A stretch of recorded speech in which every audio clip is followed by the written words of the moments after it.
Salut à tous. Au lendemain du match 5 de ces finales NBA 2017, eh bien ça y est, la messe est dite.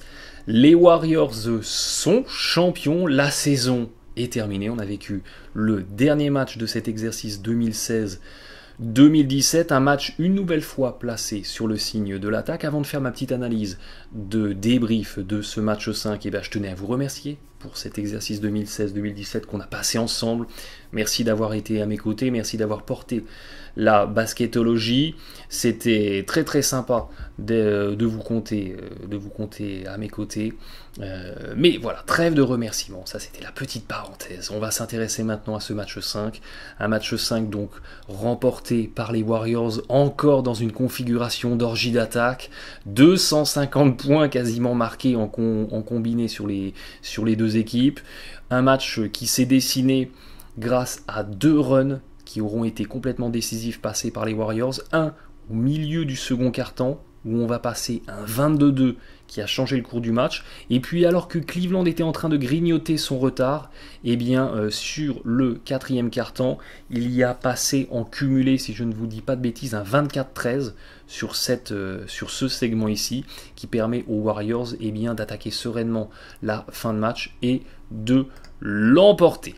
Globalement, on le disait, match 5 placé sous le signe de l'attaque, on est à plus de 50% des deux côtés. On a retrouvé des Cavs en adresse à 3 points à un niveau extraordinairement élevé, mais on le verra un petit peu plus tard dans ce match 5. Les Cavs ont moins compté sur le tir à 3 points que précédemment, et ça a peut-être été fatal à cette équipe de Cleveland. Mais en tout cas, tactiquement, les Cavs, ils ont eu raison d'aller attaquer le cercle, ils ont été très agressifs vers le panier, ils sont allés chercher des points dans la raquette, et voyez que sur les points dans la raquette, sur les points en deuxième intention, ou sur les points en contre-attaque, on a une domination de Cleveland, et traditionnellement l'équipe qui domine sur ces trois facteurs-là, plus sur l'adresse, remporte la rencontre. Ça n'a pas été le cas sur ce match, mais qu'est-ce qui s'est passé? C'est ce qu'on va voir ensemble. Tout de suite. Donc je vous le disais, globalement, on a deux équipes qui sont en réussite sur cette rencontre.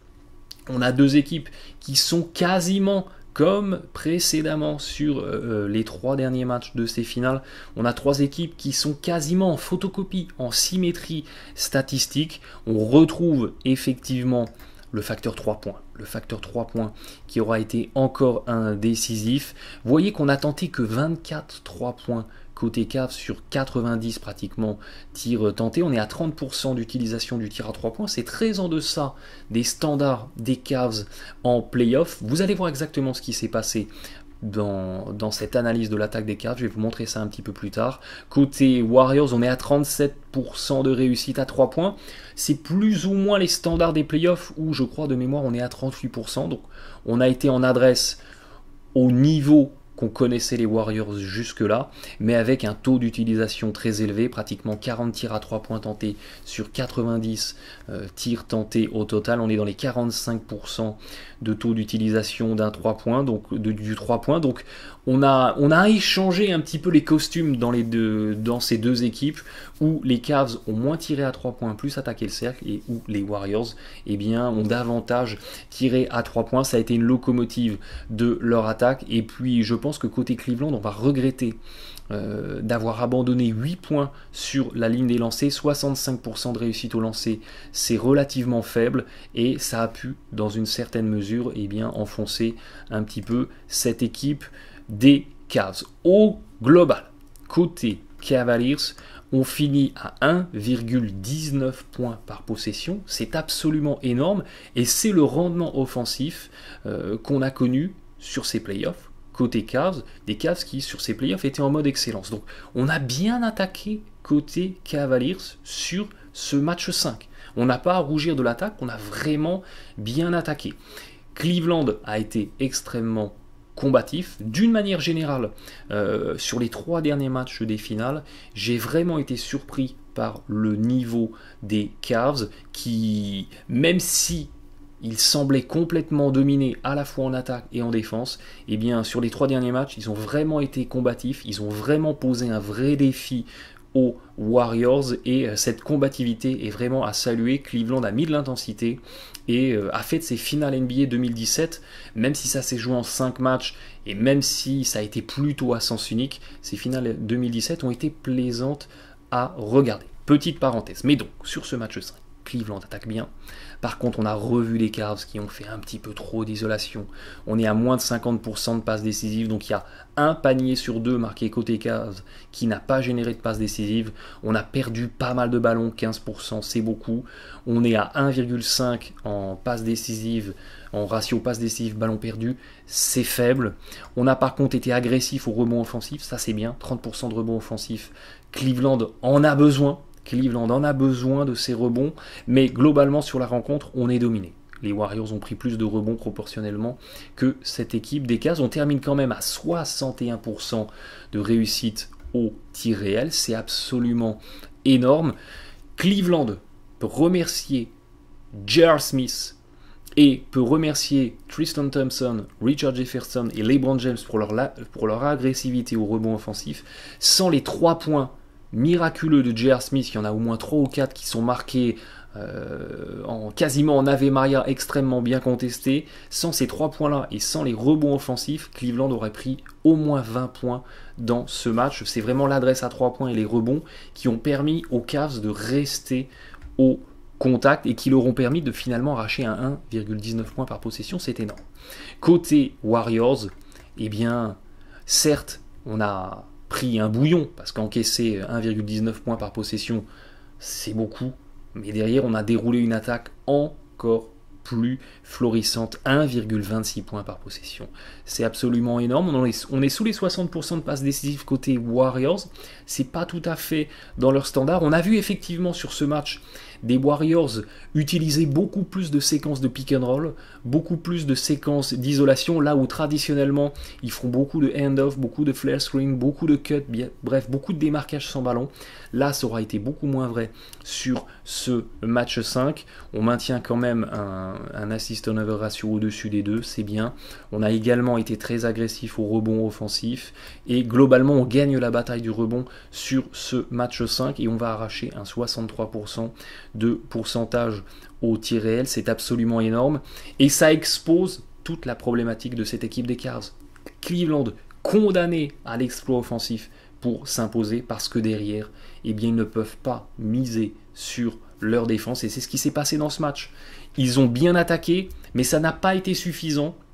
Et c'est là où on peut vraiment, effectivement, s'arracher les cheveux côté Cavs, c'est qu'on fait un bon match d'attaque, mais ça n'est pas suffisant.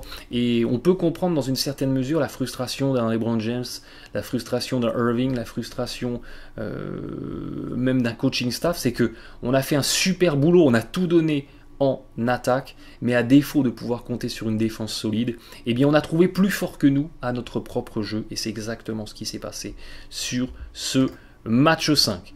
Je vous le disais, choc d'attaque, et vous allez voir que dans cette rencontre, les Cavs ont été en dehors de leur zone de confort, et ça a été, je pense, préjudiciable. Voyez que sur la ligne du haut, vous avez les répartitions de tirs par rapport aux différents endroits du terrain. Donc ça c'est le match 5, ligne du haut, et ligne du bas c'est les matchs 1, 2, 3 et 4 avec les moyennes de prise de tir sur ces 4 premiers matchs. Donc vous voyez que dans ce match 5, on a été attaquer le cercle finalement aux mêmes fréquences que sur les 4 premiers matchs. Là où il y a eu une vraie différence, c'est que côté Cavs, on est allé gagner 10 points de pourcentage, on était pratiquement à 70% de réussite pour les tirs tout près du cercle. Côté Warriors, on était dans l'excellence, mais comme dans les 4 premiers matchs. Là où on a vraiment fait du bon boulot, côté Cavs, c'est un 9 sur 12 in the paint, 75% de réussite, là où traditionnellement on était très très faible durant les premiers matchs des finales. Côté Warriors, on est dans les mêmes standards. Et là où on a une grosse différence, c'est dans la répartition des prises de tir extérieures. Sur les 4 premiers matchs des finales, vous voyez qu'on a une équipe des Cavaliers qui tente en moyenne 13 tirs à mi-distance et 26 tirs above the break. Donc les 3 points en dehors des coins. Et là, sur le match numéro 5, on a des Cavaliers qui vont tenter 20 tirs à mi-distance et seulement 19 tirs above the break. La problématique du tir à mi-distance, c'est que c'est devenu dans le basket moderne un tir ingrat. Parce que finalement, vous avez un pourcentage qui est faible, parce que ça reste un tir extérieur, ça reste qu'un tir bien contesté, et vous n'avez un panier qui ne va rapporter que 2 points.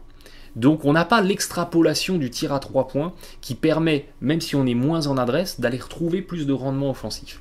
Là, eh bien avec les tirs à mi-distance, c'est pas le cas.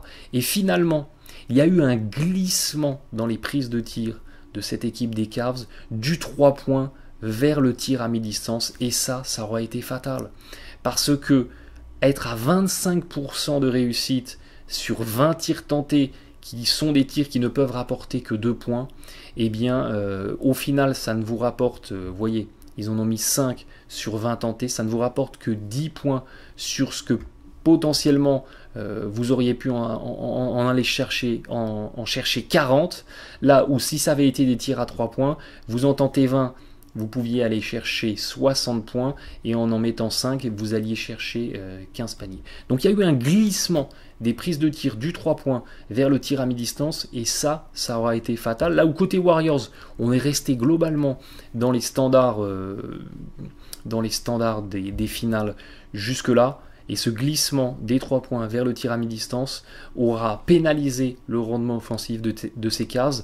Vous enlevez 8 tirs tentés à mi-distance côté Cleveland, et vous mettez 8 tirs tentés à 3 points en plus, tout en maintenant une adresse au-delà des 40%, eh bien vous avez des Cavs qui atteignent la fin de rencontre en étant au coude à coude avec les Warriors, et ça peut faire toute la différence. Et évidemment, il aurait fallu mettre les 3 points, mais si on considère que Cleveland maintenait son rendement standard des playoffs, c'est-à-dire des playoffs ou des finales, c'est-à-dire 38%, eh bien en extrapolé, ça faisait plus de 60% au tir réel, et ça augmentait énormément le rendement offensif des Cavs. Et c'est ce glissement vraiment des prises de tir à 3 points vers les tirs à mi-distance, des tirs à mi-distance bien contestés, manqués, qui, je pense, a tué cette équipe de Cleveland dans ce match 5.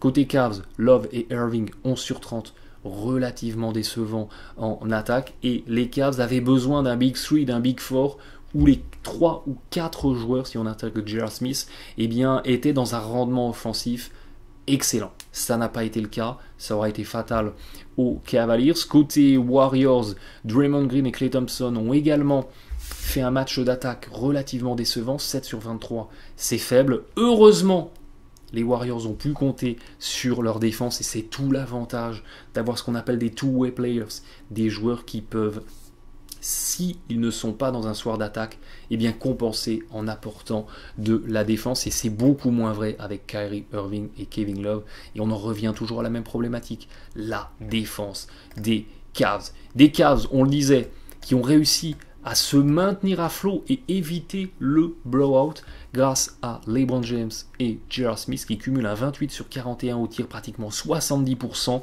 avec un bombardement massif à 3 points en cumulé des deux, avec une très belle réussite. J.R. Smith a vraiment sorti les Cavs la tête de l'eau, je le répéterai jamais assez, en plus de LeBron James bien entendu en taulier, mais sans ce Robin des Bois, J.R. Smith, qui a fait mouche quasiment sur tous ses tirs, Cleveland prenait 25 points et s'était plié à la mi-temps.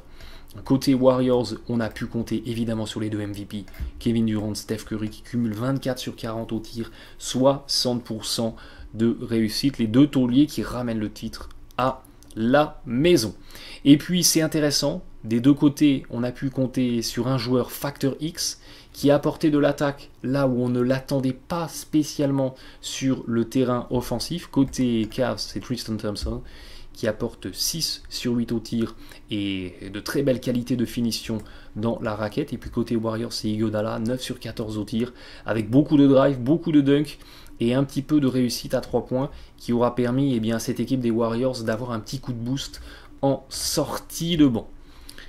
Comment ne pas parler de la faillite du banc des Cavs dans ce match 5 et plus généralement dans ces finales NBA pour expliquer eh bien, l'une des problématiques de cette équipe des Cavaliers. Regardez dans le match 5, le banc des Cavs n'apporte que 7 points à 22% de réussite, 4 pertes de balles, là où côté Warriors, sous eh bien, l'égide d'un Iguodala, on va chercher 35 points à pratiquement 60% de réussite.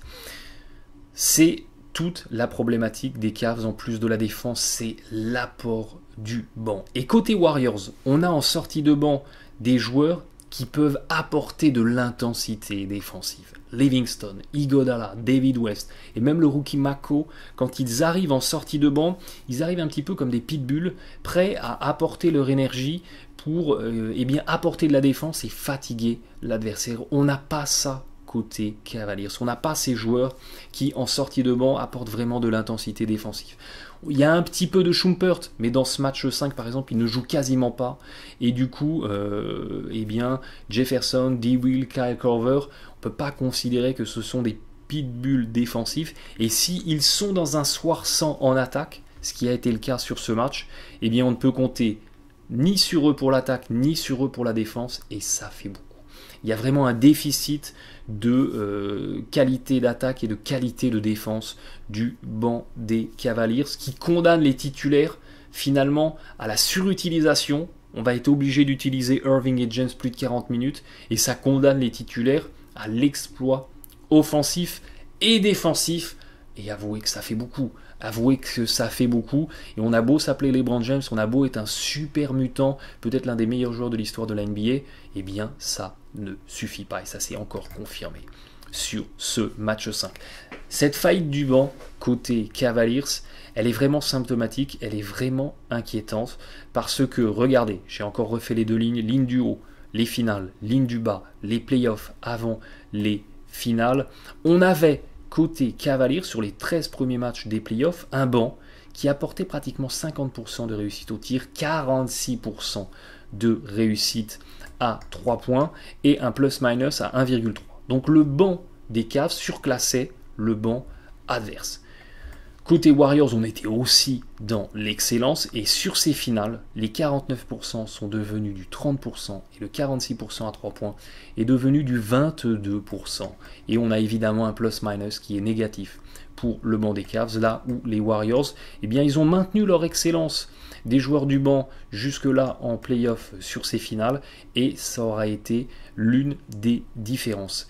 Et regardez, quand vous regardez en moyenne le nombre de minutes allouées aux joueurs du banc, eh bien, on a 15 minutes côté Warriors, 14 minutes côté Cavs. Finalement, on est au même niveau d'utilisation en minutes des joueurs du banc. La rotation des Warriors, elle est un petit peu plus grande. On a une rotation à 9, voire à 10. Côté Cavs, on est plus dans une rotation à 7, à 8.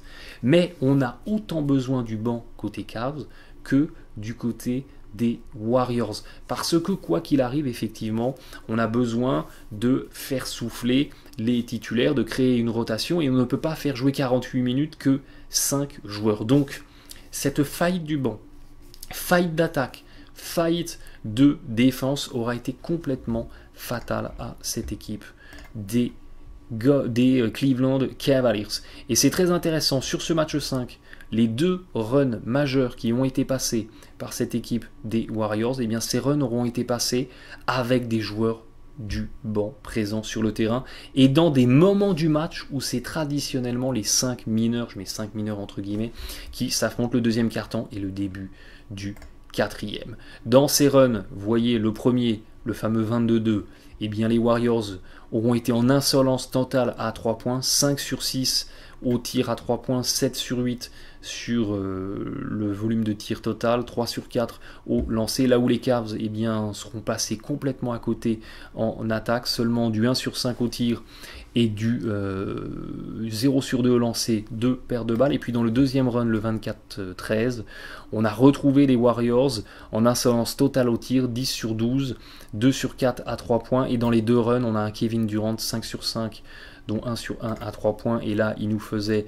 du 3 sur 4, dont 3 sur 4 à 3 points. On a un Kevin Durant qui est vraiment en catalyseur de cette équipe des Warriors dans les deux runs qui auront été passés par Golden State. On a retrouvé sur ce match un James en super mutant, en taulier, 71 de fantasy score, c'est juste du hors norme, du super mutant. Il est encore en train de frôler le triple-double, il est à 60%. Et plus de réussite au tir. Il maintient un taux d'usage aux alentours des 30%, donc on n'a pas un James qui est en mode Westbrook ou en mode Harden qui monopolise tous les ballons. On a un James qui tente d'impliquer les coéquipiers, qui fait lui-même un boulot d'attaque extraordinaire, un boulot défensif un petit peu plus contrasté. Ça sera dans une deuxième partie, parce que c'est un point qu'il faut absolument évoquer. Côté Warriors, Durant aura été mutanesque, et on retrouve pour la première fois de ces finales un Curry, si on analyse le fantasy score, qui est désigné comme joueur du match. Et on retrouve ce que je vous disais tout à l'heure, Durant, le catalyseur, il finit sur les 5 matchs de ces NBA Finals avec un game score, donc qui est un espèce de PER, mais pour une seule rencontre, une espèce d'évaluation de la productivité d'un joueur sur le terrain. Kevin Durant finit à 30,4 de game score. C'est tout simplement mutanesque. Dites-vous que 30,4 de game score, c'est plus que Michael Jordan en 91 quand il fait des finales de mutants. C'est plus que Michael Jordan en 93 quand il fait des finales de mutants. C'est plus que Michael Jordan fin des années 90. C'est une performance absolument hors norme. Durant a fait des finales 2017 absolument hors norme. Et dans son sillage, il a permis à Steph Curry de faire les meilleures finales de sa carrière, à pratiquement 24 en éval de moyenne par rencontre. Il fait pratiquement 2 fois plus que l'année dernière, où il avait seulement 13 en moyenne d'évaluation durant ces finales, et il fait beaucoup plus que 2015, où il avait été à 17,9. Donc, dans le sillage d'un Durant qui aura été complètement hors norme, qui aura été le catalyseur de ces Warriors, on a un Steph Curry qui s'est également révélé, qui a également effectivement pu profiter de la focalisation de la défense adverse sur Kevin Durant pour bien briller et propulser son équipe vers un deuxième titre en 3 ans. Et d'ailleurs, où seraient ces Warriors dans ces finales 2017 sans Kevin Durant? Vous enlevez Kevin Durant, vous remettez Harrison Barnes avec son rendement moyen de 2015 et 2016, et vous avez des Cavaliers qui vraisemblablement éliminent les Warriors en 5 ou au pire en 6 matchs dans les finales NBA. Durant aura vraiment été le héros de Golden State. A contrario, LeBron James a fait dans cet exercice 2017 les meilleures finales de sa carrière. Il finit avec 29,4 d'éval sur les 5 matchs de 2017, là où il était à 26,5 l'année dernière, 24,6 en 2015, et puis il était en moyenne à 22 durant ses années à Miami. Il y avait juste eu en 2011, souvenez-vous, c'était les finales où il disparaissait complètement dans le 4e quart-temps et où il avait été très décevant, où il était à 13, mais ce 29,4, c'est le meilleur rendement en termes de production, en termes de productivité sur le terrain de LeBron James dans toute sa carrière, et pourtant ça n'a pas suffi. Et on en revient à la question que j'avais posée dans la vidéo que j'avais fait, souvenez-vous. Est-ce que les finales 2017 seront les nouvelles finales 2014? Eh bien, on a eu la réponse. Des deux côtés, ça s'est joué en 4-1. Et des deux côtés, en 2017 comme en 2014, on aura eu un James qui aura été inarrêtable, qui aura été absolument mutanesque. Mais un homme seul ne peut pas tout. Et jamais dans le basket, un sport collectif, un one-man game n'a suffi à une équipe à être championne. Michael Jordan avait beau être inarrêtable, être un mutant, il a fallu attendre que Scottie Pippen, que Horace Grant, que Phil Jackson soient des supports, des relais de Michael Jordan pour que les Bulls commencent à gagner des titres. Eh bien, ça aura été exactement la même problématique avec les Cavs. James à lui seul ne peut pas tout, et sans des coéquipiers qui étaient en excellence, eh bien les Cavaliers ont été un petit peu trop faibles. Et cette faiblesse, elle s'est surtout traduite par une faiblesse défensive, et ça a condamné les Cavs à l'exploit. Cleveland était obligé d'aller pratiquement décrocher un nouveau record NBA pour espérer l'emporter et pour espérer surclasser les Warriors. C'était tout simplement injouable.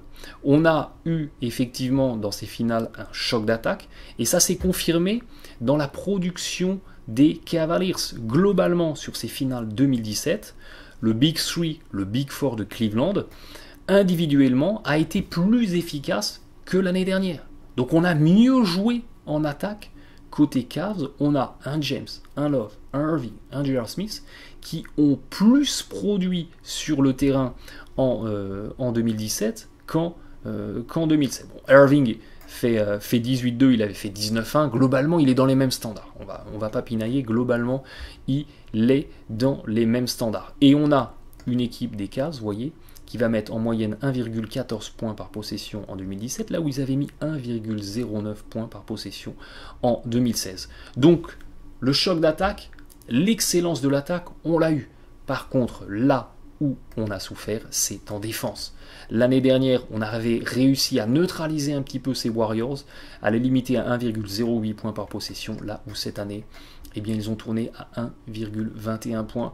Et on en revient à cette question, souvenez-vous, à ces questions, souvenez-vous, que je posais à la fin de ma vidéo preview sur ces finales NBA 2017. Je vous disais, est-ce que cette équipe des Cavs va être en capacité de maintenir le rendement offensif qui a été le sien durant ces playoffs NBA? Est-ce que cette équipe des Cavs va réussir à ralentir et à matcher défensivement face à une équipe des Warriors qui compte 4 All-Stars et qui compte 3 joueurs qui, dans un bon soir, peuvent marquer 40 points?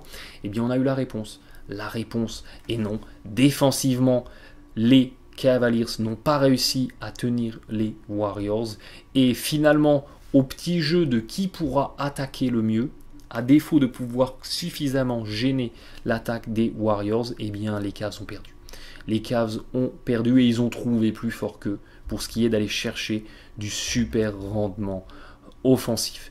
Globalement, vous voyez, hein, on le disait, il y a eu une petite baisse de régime des Cavaliers par rapport au rendement des playoffs jusque-là. Alors, c'est pas tout à fait les mêmes données que les données de Basketball Référence. Je ne sais pas exactement quel est le mode de calcul, mais l'idée, c'est d'avoir les tendances et de comparer. Et effectivement, on a eu une petite baisse de régime offensive côté Cavaliers. On est resté quand même à un niveau très très très intéressant. Là où c'est flagrant, c'est sur le pourcentage au tir réel. On était à 63% au tir réel jusque-là en playoff. On est tombé à 56-57%. On a perdu 7 ou 6 points de pourcentage de réussite au tir réel. Et surtout, on a joué des finales dans un tempo qui n'était pas du tout celui des Cleveland Cavaliers. On joue en moyenne sur 103 possessions, là où jusque-là en playoff, eh bien, ces Cavs, ils étaient à 97. On a vraiment joué sur le tempo des Warriors.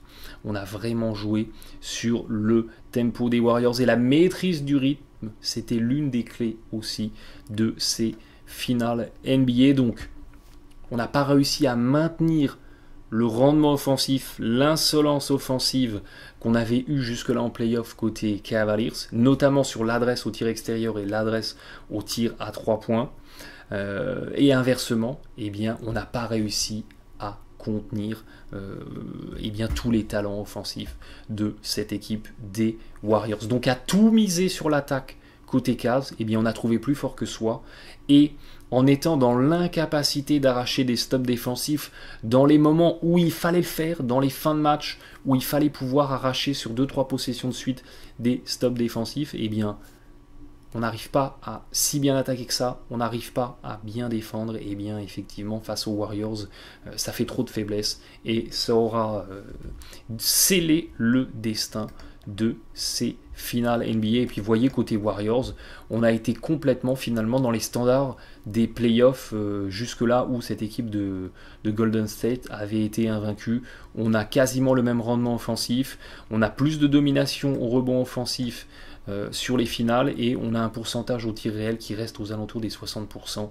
Donc côté Warriors, on a réussi finalement à maintenir le même rendement offensif et à faire la différence grâce aux qualités d'attaque, tout en réussissant eh bien, à un petit peu neutraliser l'adversaire, et ça aura fait la différence. Il faut donc maintenant, côté Cavs, faire une introspection et commencer par très sérieusement analyser les sujets qui fâchent et comment ne pas parler de la défense, ou plutôt l'absence de défense côté Cavaliers. Toutes ces finales, je n'ai eu de cesse de vous dire, les Cavs ne sont pas bons en défense, ils doivent passer outre, ils doivent tourner la page et se concentrer sur ce qui peut faire leur succès, l'attaque. Mais c'était effectivement se mettre dans une situation très inconfortable que de tout miser sur l'attaque. Cleveland doit absolument, si l'équipe veut se renforcer et repartir de ces finales 2017 perdues, la tête haute et dans une reconquista la saison prochaine, Cleveland doit absolument progresser en défense. Il y a énormément de lacunes. C'est ce que je vais vous proposer dans une vidéo à venir. Vous allez voir à base d'extraits du match 5 toutes ces séquences où la défense de Cleveland aura été catastrophique. Et je ne vous parle pas de mauvaise défense due à un exploit individuel de l'adversaire. Je considère que si vous défendez très bien et que l'adversaire attaque encore mieux que vous, c'est pas à mettre au crédit de votre défense. Mais là, sur spécifiquement ce match 5 et d'une manière générale sur ces finales NBA, on a vu beaucoup trop de séquences où la défense des Cavaliers est complètement débordée. Débordée parce qu'elle n'est pas concentrée, débordée parce qu'elle n'est pas rigoureuse, débordée parce qu'elle ne réagit pas collectivement. Bref, ça fait beaucoup. Et le principal sujet de préoccupation et le principal sujet d'amélioration de cette équipe de Cleveland durant l'intersaison doit être focalisé sur la défense. Ça ne sert à rien d'aller chercher un Paul George, d'aller chercher un Carmelo Anthony, d'aller chercher je ne sais quel joueur offensif en plus. Les Cavs n'ont pas besoin d'attaque. Ils ont déjà une attaque extrêmement efficace. Ils ont besoin de défense. Ils ont besoin de joueurs du banc qui apportent de la défense. Ils ont besoin d'un intérieur stopper en plus de Tristan Thompson qui peut faire office de tour de contrôle dans la raquette. Le sujet qui fâche reste la défense. Je vais vous le démontrer en vidéo très bientôt. D'ici là, eh bien, merci encore de votre fidélité. Et je ne vous dis pas bon match à tous, puisqu'on ne va pas avoir de match NBA avant un petit moment. Mais je vous dis à très bientôt. Allez, ciao ciao.